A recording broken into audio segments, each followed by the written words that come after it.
Free commerce ഇന്ന് types of journal എൻട്രീസിനെ പറ്റിയാണ് നമ്മൾ സംസാരിക്കാൻ പോകുന്നത്. കഴിഞ്ഞൊരു വീഡിയോയിൽ ജേർണൽ എൻട്രീസിൻ്റെ വളരെ ഇൻട്രസ്റ്റിംഗ് ആയിട്ടുള്ള ഇവല്യൂഷൻ കഥ നമ്മൾ ചെയ്തിട്ടുണ്ടായിരുന്നു. കാണാത്തവർ മുകൾ ഐ ബട്ടൺ ഒന്ന് ചെക്ക് ചെയ്യാം. സോ ജേർണൽ എൻട്രീസ് എന്ന് പറഞ്ഞാൽ നമുക്കറിയാം, ഒരു ഫിനാൻഷ്യൽ അക്കൗണ്ടിങ് പ്രോസസ്സിൻ്റെ വെരി ഇനീഷ്യൽ ഒരു കാര്യമാണ് ജേർണലൈസ് ചെയ്യുക എന്ന് പറയുന്നത്. പലപ്പോഴും ഒരു മോണിറ്ററി ട്രാൻസാക്ഷൻ നമ്മൾ ഐഡൻറ്റിഫൈ ചെയ്ത് കഴിഞ്ഞാൽ അതിനെ ആദ്യം ബുക്സ് ഓഫ് അക്കൗണ്ട്സിലേക്ക് കൊണ്ടുവരുന്നത് ജേർണലൈസ് ചെയ്തുകൊണ്ടാണ്. നമ്മൾ ജേർണൽ പ്രിപ്പയർ ചെയ്യുന്ന ഒരു പ്രോസസ്സിനെയാണ് ജേർണലൈസിംഗ് എന്ന് പറയുന്നത്. അപ്പോൾ അതുകൊണ്ട് തന്നെ ജേർണൽ എൻട്രീസിനെ എങ്ങനെയാണ് നമ്മൾ റെക്കോർഡ് ചെയ്യുന്നത്, ഏതൊക്കെ ടൈപ്സ് ഉണ്ട് ഈ ഒരു കാറ്റഗറിയിൽ എന്നറിഞ്ഞിരിക്കുക എന്ന് പറയുന്നത് ഒരു കോമൺ നോളജ് മാത്രമാണ്. ഓക്കെ, ഇതിൽ ആദ്യത്തെ ഒരു ടൈപ്പ് എന്ന് പറയുന്നത് സിമ്പിൾ ജേർണൽ എൻട്രീസ് ആണ്. അതായത് ഒരു ഡെബിറ്റും ഒരു ക്രെഡിറ്റും മാത്രമുള്ള വളരെ സിമ്പിൾ ആയിട്ടുള്ള ട്രാൻസാക്ഷനെയാണ് നമ്മൾ ജേർണലൈസ് ചെയ്യുമ്പോൾ സിമ്പിൾ ജേർണൽ എൻട്രീസ് എന്ന് പറയുന്നത്. നിങ്ങൾ സ്ക്രീനിൽ ഇപ്പോൾ കണ്ടുകൊണ്ടിരിക്കുന്ന പോലെ rent account debtor to cash account 10,000 rupees value അല്ലെങ്കിൽ 10,000 എമൗണ്ടിൻ്റെ റെൻറ്റ് നമ്മൾ എക്സ്പെൻസ് കൊടുക്കുന്നുണ്ടെങ്കിൽ അതിനെ സിമ്പിളായിട്ട് ജേർണലൈസ് ചെയ്യുന്ന രീതിയാണ് rent account debtor to cash എന്ന് പറയുന്നത്. 10,000 റുപ്പീസ്. ഇതിൽ ആകെ ഒരു ഡെബിറ്റും ഒരു ക്രെഡിറ്റേ ഉള്ളൂ. അതോടുകൂടി ആ ട്രാൻസാക്ഷൻ ഈക്വലൈസ് ആയി ഡബിൾ എൻട്രി പ്രോപ്പറായിട്ട് മെയിൻറ്റെയിൻ ചെയ്തു. ഇങ്ങനെ എഴുതുന്ന സിമ്പിൾ ജേർണൽ എൻട്രീസ് ആണ് നമ്മൾ ഒട്ടുമിക്ക ജേർണൽ അല്ലെങ്കിൽ ജേർണലൈസിംഗ് പ്രോസസ്സിലും കാണുന്നത്. രണ്ടാമത്തെ ഒരു കാറ്റഗറിയാണ് കോമ്പൗണ്ട് ജേർണൽ എൻട്രീസ് എന്ന് പറയുന്നത്. ഇതിനെ പലപ്പോഴും തെറ്റായിട്ട് കോമ്പോസിറ്റ് എൻട്രീസ് എന്ന് പലരും പറഞ്ഞ് കേട്ടിട്ടുണ്ട്. പക്ഷേ കോമ്പോസിറ്റ് എന്ന് പറഞ്ഞാൽ മീനിങ് വൈസ് കറക്റ്റ് ആണെങ്കിലും അതൊരു തെറ്റായ യൂസേജ് ആണ്. നമ്മൾ അങ്ങനെ ഒരു യൂസേജ് അക്കൗണ്ടിങ്ങിൽ ആരും പറയാറില്ല. ഫോർമലായിട്ട് ഇങ്ങനെ നമ്മൾ കമ്പൈൻ ചെയ്ത് എഴുതുന്ന എൻട്രീസിനെ കോമ്പൗണ്ട് എൻട്രീസ് അല്ലെങ്കിൽ കോമ്പൗണ്ട് ജേർണൽ എൻട്രീസ് എന്നാണ് പറയുന്നത്. ഇനി എന്താണ് കോമ്പൗണ്ട് ജേർണൽ എൻട്രീസ്? നമ്മൾ കുറച്ചും കൂടി ഈസി ആക്കാൻ വേണ്ടി അല്ലെങ്കിൽ ആ ഒരു ലെങ്ത് കുറയ്ക്കാൻ വേണ്ടിയിട്ട് 2-3 ട്രാൻസാക്ഷന് ഒരേപോലെ ഡെബിറ്റുകൾ വരുന്നുണ്ടെങ്കിൽ അല്ലെങ്കിൽ ഒരേപോലെ ക്രെഡിറ്റുകൾ വരുന്നുണ്ടെങ്കിൽ അതിനെ കമ്പൈൻ ചെയ്തിട്ടാണ് കോമ്പൗണ്ട് ജേർണൽ എൻട്രീസ് എഴുതുന്നത്. ഇപ്പോൾ salary account debtor, rent account debtor to cash. Salary pay ചെയ്തു, റെന്റ് പേ ചെയ്തു, രണ്ടും പേയ്മെന്റ് ആണ്, രണ്ടും എക്സ്പെൻസ് ആണ്. സോ അത് രണ്ടും കൂടെ നമ്മൾ 2 ഡെബിറ്റ് ആയിട്ട് കാണിച്ചിട്ട് ക്രെഡിറ്റ് ഒറ്റ എമൗണ്ട് ആയിട്ട് കാണിക്കും, ക്യാഷ് പോയി എന്ന രീതിയിൽ. സോ ഇതിനാണ് നമ്മൾ കോമ്പൗണ്ട് ജേർണൽ എൻട്രീസ് എന്ന് പറയുന്നത്. ഇതുപോലെ തന്നെ ഒരു പക്ഷേ 2 ക്രെഡിറ്റ് ഒരുമിച്ച് എഴുതിയിട്ട് നമ്മൾ ആ എമൗണ്ടിനെ ടുഗെദർ ഒറ്റ ഡെബിറ്റിലേക്കും കാണിക്കാം, റിവേഴ്സ് ആയിട്ട്. മൂന്നാമത്തൊരു ടൈപ്പ് ഓഫ് ജേർണൽ എൻട്രി ആണ് കോൺട്രാ എൻട്രി എന്ന് പറയുന്നത്. ഇത് പലപ്പോഴും നമ്മൾ യൂസ് ചെയ്യുന്ന ഒരു മെത്തേഡാണ്. അതായത് ഇൻസൈഡ് കമ്പനിക്ക് അകത്തുള്ള ക്യാഷ് ഡീലിങ്സ്, അത് ബാങ്കിലോട്ട് പോകുമ്പോഴോ അല്ലെങ്കിൽ ബാങ്കിൽ നിന്ന് തിരിച്ച് ക്യാഷ് ബാലൻസിലോട്ട് വരുമ്പോഴോ യൂസ് ചെയ്യുന്ന ടൈപ്പ് ഓഫ് ജേർണലൈസിംഗ് ആണ് കോൺട്രാ എൻട്രീസ് എന്ന് പറയുന്നത്. ഇപ്പോൾ നമ്മുടെ കയ്യിലുള്ള ക്യാഷ് അല്ലെങ്കിൽ എവിടെയാണോ നമ്മൾ ബൈ ക്യാഷ് റിസീവ് ചെയ്യുന്നത്, ആ റിസീവ് ചെയ്യുന്ന ക്യാഷ് കമ്പനിയുടെ തന്നെ ബാങ്ക് അക്കൗണ്ടിലേക്ക് ഡെപ്പോസിറ്റ് ചെയ്യുമ്പോൾ നമ്മൾ കോൺട്രാ എൻട്രീസ് യൂസ് ചെയ്യും. അതല്ല ബാങ്കിൽ നിന്നും ലിക്വിഡ് ക്യാഷ് വേണ്ട സമയത്ത് തിരിച്ചെടുക്കുമ്പോൾ എഗെയിൻ ആ ക്യാഷ് നമ്മുടെ കയ്യിലോട്ട് വരുമ്പോഴും നമുക്ക് കോൺട്രാ എൻട്രീസ് ആയിട്ടായിരിക്കും നമ്മളതിനെ ജേർണലൈസ് ചെയ്യുന്നത്.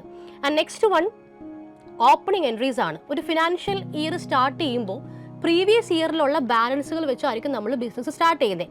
ആ സമയത്ത് ക്ലോസ് ചെയ്തിട്ടുള്ള അക്കൗണ്ടുകളിൽ നിന്നും ഏതൊക്കെ ബാലൻസ് നമുക്കുണ്ടോ അതിന് നമ്മൾ പുതിയ ക്യാപിറ്റൽ ബാലൻസിലോട്ട് കൊണ്ടുവരുന്നതിനാണ് നമ്മൾ ഓപ്പണിംഗ് എൻട്രീസ് എന്ന് പറയുന്നത്. സോ ഇവിടെ cash account debtor 10,000, furniture account debtor 15,000 to capital account. നമ്മൾ പുതിയ ഒരു ഫിനാൻഷ്യൽ ഇയറിൽ അല്ലെങ്കിൽ ഒരു അക്കൗണ്ടിങ് ഇയറിൽ ബിസിനസ് സ്റ്റാർട്ട് ചെയ്യുന്ന സമയത്ത് 10,000 ക്യാഷും 15,000 ഫർണിച്ചർ ബാലൻസും വെച്ചിട്ടാണ് നമ്മൾ ബിസിനസ് സ്റ്റാർട്ട് ചെയ്യുന്നത് എന്ന് കാണിക്കാൻ വേണ്ടിയിട്ടാണ് ഇങ്ങനെയുള്ള ഓപ്പണിംഗ് എൻട്രീസ് നമ്മൾ ജേർണലൈസ് ചെയ്യുന്നത്. ആൻഡ് ദെൻ ഓപ്പണിംഗ് എൻട്രീസ് ഉണ്ടെങ്കിൽ ഒബ്വിയസ്ലി നമുക്ക് ക്ലോസിംഗ് എൻട്രീസും വരും. സോ ക്ലോസിംഗ് എൻട്രീസ് എന്ന് പറഞ്ഞാൽ ഒരു ഫിനാൻഷ്യൽ ഇയറിൽ നമ്മൾ ആക്ടിവിറ്റീസ് എല്ലാം ചെയ്ത് കഴിയുമ്പോൾ ടെമ്പററി അക്കൗണ്ടിൽ ക്ലോസ് ആവാതെ നിൽക്കുന്ന ഐറ്റംസ് ഉണ്ടായിരിക്കും. അതിനെ നമ്മൾ P&L അക്കൗണ്ടിലേക്ക് ട്രാൻസ്ഫർ ചെയ്യുന്നതിനാണ് നമ്മൾ ക്ലോസിംഗ് എൻട്രീസ് എന്ന് പറയുന്നത്. സപ്പോസ് ഫോർ എക്സാമ്പിൾ റെന്റ് അക്കൗണ്ടിൽ ഒരു 10,000 ബാലൻസ് ഉണ്ടെങ്കിൽ അത് ക്ലോസ് ആയിട്ടില്ലെങ്കിൽ നമ്മൾ അതിനെ P&L അക്കൗണ്ടിലേക്ക് ഡെബിറ്റ് ചെയ്യും. ബിക്കോസ് അതൊരു എക്സ്പെൻസ് ആണ്. സോ P&L അക്കൗണ്ടിലേക്ക് ഡെബിറ്റ് ചെയ്യാന്ന് പറഞ്ഞാൽ നമ്മൾ അതിൻ്റെ ജേർണൽ പ്രോസസ്സിൽ പറയുന്ന ഒരു കാര്യം അതിനെ ക്ലോസിംഗ് എൻട്രി ആയിട്ടായിരിക്കും കാണിക്കുന്നത്. സോ റെന്റ് അക്കൗണ്ടിൽ എന്തെങ്കിലും ഒരു ബാലൻസ് അല്ലെങ്കിൽ സാലറി അക്കൗണ്ടിൽ എന്തെങ്കിലും ഒരു ബാലൻസ് ഉണ്ടെങ്കിൽ തീർച്ചയായിട്ടും നമ്മൾ അതിനെ ക്ലോസ് ചെയ്യുന്നത് P&L അക്കൗണ്ടിലേക്ക് ട്രാൻസ്ഫർ ചെയ്തിട്ടായിരിക്കും. ഇതേപോലെ തന്നെ ഇൻകം ബാലൻസുകൾ ഉണ്ടെങ്കിൽ അഗൈൻ നമ്മൾ P&L അക്കൗണ്ടിൽ അതിനെ ക്രെഡിറ്റ് ചെയ്യും. ഇതിനാണ് നമ്മൾ ക്ലോസിംഗ് എൻട്രീസ് എന്ന് പറയുന്നത്. അടുത്തൊരു കാറ്റഗറിയാണ് അഡ്ജസ്റ്റിംഗ് എൻട്രീസ് എന്ന് പറയും. പേര് സൂചിപ്പിക്കുന്ന പോലെ തന്നെ ഇതൊരു അഡ്ജസ്റ്റ്മെന്റ് ആണ്. നമ്മൾ എന്തെങ്കിലും ഒരു പേയ്മെന്റ് കൊടുക്കാനുണ്ട് പക്ഷെ കൊടുത്തിട്ടില്ല, അല്ലെങ്കിൽ കിട്ടാനുണ്ട് കിട്ടിയിട്ടില്ല, ഇങ്ങനെയുള്ള കേസസിൽ നമ്മൾ അതിൻ്റെ ഔട്ട്സ്റ്റാൻഡിംഗ് കൺസേൺഡ് അക്കൗണ്ട് ഓപ്പൺ ചെയ്യും. ഇപ്പോൾ ഇവിടെ സാലറി അക്കൗണ്ട് ഡെറ്റഡ് 8,000 ടു ഔട്ട്സ്റ്റാൻഡിംഗ് സാലറി. ഔട്ട്സ്റ്റാൻഡിംഗ് സ്പെല്ലിംഗിൽ ചെറിയൊരു മിസ്റ്റേക്ക് ഉണ്ട്. സോ ഇവിടെ സാലറി അക്കൗണ്ട് എന്ന് പറയുന്നത് നമ്മൾ കൊടുക്കാനുണ്ട് പക്ഷെ കൊടുത്ത് തീരാത്തൊരു കാര്യമാണ്.